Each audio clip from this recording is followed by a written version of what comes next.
স্বাগত জানাচ্ছি দৈনিক খবর বাংলা সংবাদে। সাথে আছি আমি মিকাইল ইসলাম। জানিয়ে দিচ্ছি সংবাদ শিরোনাম। দৈনিক পাবনার আলোর সম্পাদকের মাতার মৃত্যুবার্ষিকী উপলক্ষে মিলাদ ও দোয়া মাহফিল অনুষ্ঠিত। শুনছিলেন সংবাদ শিরোনাম, এবারে বিস্তারিত। দৈনিক পাবনার আলোর সম্পাদক মাহফুজ আলী কাদেরীর মাতা ও আলহাজ অ্যাডভোকেট জহির আলী কাদেরীর সহধর্মিণী আলহাজ সৈয়দা নীলুফার কাদেরীর দ্বিতীয় মৃত্যুবার্ষিকী উপলক্ষে দোয়া ও মিলাদ মাহফিল অনুষ্ঠিত হয়েছে।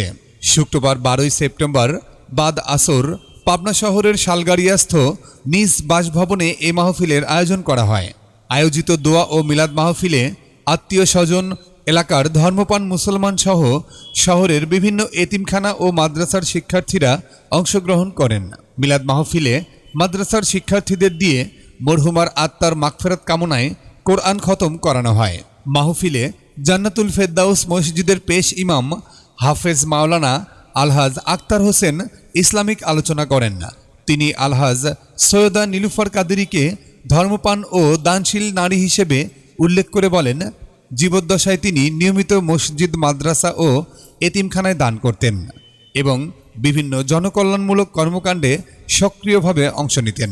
মিলাদ মাহফিলে মোনাজাত পরিচালনা করেন পাবনা সদর হাসপাতাল জামে মসজিদের পেশ ইমাম আলহাজ মাওলানা মোহাম্মদ ইউনুস আলী। আলহাজ সৈয়দা নীলুফার কাদেরী 1957 সালের 15 আগস্ট জন্মগ্রহণ করেন এবং 2023 সালের 11 সেপ্টেম্বর ইন্তেকাল করেন। মৃত্যুর পর তাকে আরিফপুর কবরস্থানে দাফন করা হয়। মৃত্যুকালে তিনি স্বামী আলহাজ অ্যাডভোকেট জহির আলী কাদেরী ও 4 ছেলে সন্তান সহ অসংখ্য গুণগ্রাহী রেখে গেছেন। মৃত্যুবার্ষিকী উপলক্ষে শহরের বিভিন্ন এতিমখানা ও মাদ্রাসায় দোয়া মাহফিল ও মধ্যাহ্নভোজের আয়োজন করা হয়। এর মধ্যে 9 সেপ্টেম্বর বেগম রোকেয়া দারুল মাদ্রাসায়, 10 সেপ্টেম্বর মানব কল্যাণ ট্রাস্টে এবং 11 সেপ্টেম্বর নূরপুর মাদ্রাসায় দোয়া মাহফিল অনুষ্ঠিত হয়। শেষ করছি আজকের মতো। পরবর্তী সংবাদ দেখার আমন্ত্রণ রইল। ধন্যবাদ।